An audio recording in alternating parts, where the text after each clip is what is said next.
Luke employs such rich symbolism in today's gospel. In Scripture, mountains are often places of divine encounter and revelation. Clouds are ancient symbols of the mysterious presence of God.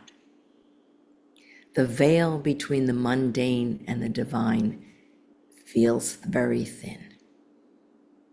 In the passage which precedes this experience, Peter has proclaimed that Jesus is the Christ, and Jesus warns that he will suffer and die, and that those who follow him will have a very difficult ministry with many challenges. Jesus brings Peter, James, and John up the mountain to pray. During the prayer time, in addition to Jesus' appearance being transformed in a major way, Moses and Elijah also appear in glory. They are the embodiment of the law and the prophets of their religious tradition. After encountering God on Mount Sinai, Moses' face was radiant, as is Jesus in this account. On that mountain, Moses received the law of God and made a covenant between God and the Israelites.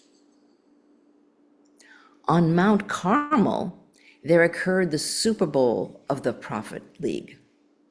You can find it in 1 Kings.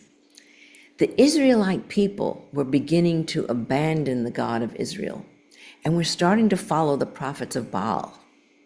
The prophet Elijah challenged those prophets to the ultimate smackdown.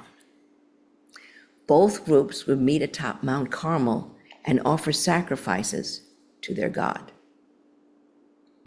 2 bulls were prepared and set up on separate piles of wood. The one that God set afire and accepted, as in our first reading, was as a sacrifice would determine who the true prophets were. The many prophets of Baal danced and shouted to their God all day to the point of exhaustion, and nothing happened. Then Elijah ordered that gallons and gallons of water be poured out on the bull and the wood that he had prepared for the sacrifice. He then prayed to God to accept his sacrifice and show God's people God's power.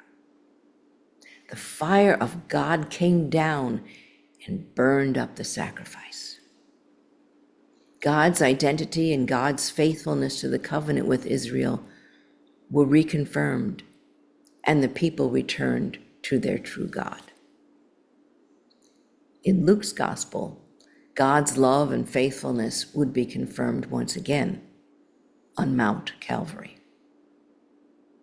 Here on this mountain, Peter is so confused and amazed by the sights he is seeing that he wants to enshrine the moment, to preserve it by creating a monument to the event.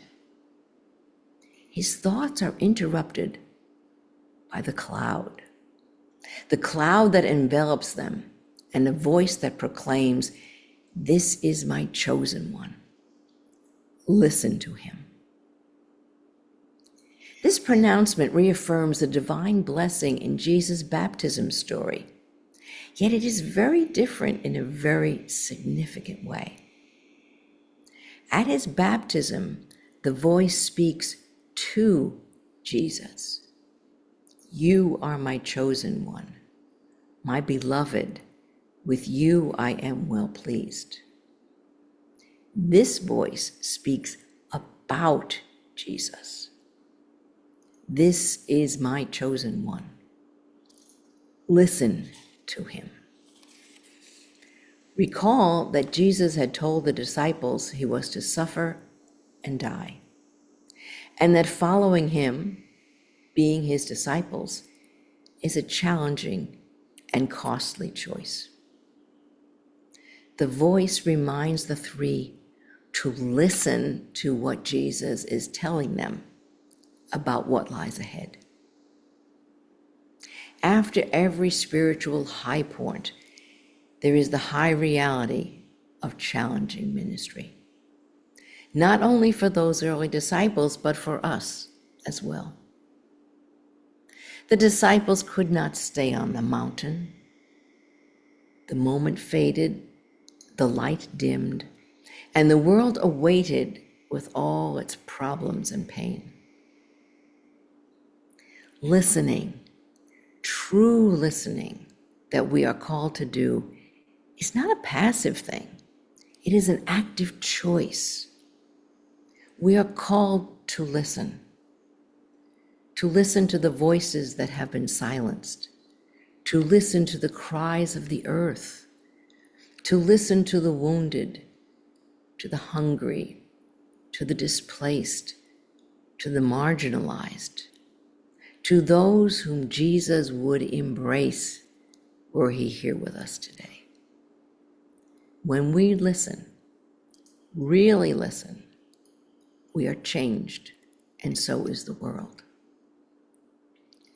The mountaintop experiences of our own lives are a preparation for the work that lies ahead. Jesus is embracing the pain in our world through us. May we rely on God's Spirit as it pushes us into the messy world where we work with others to bring hope and healing.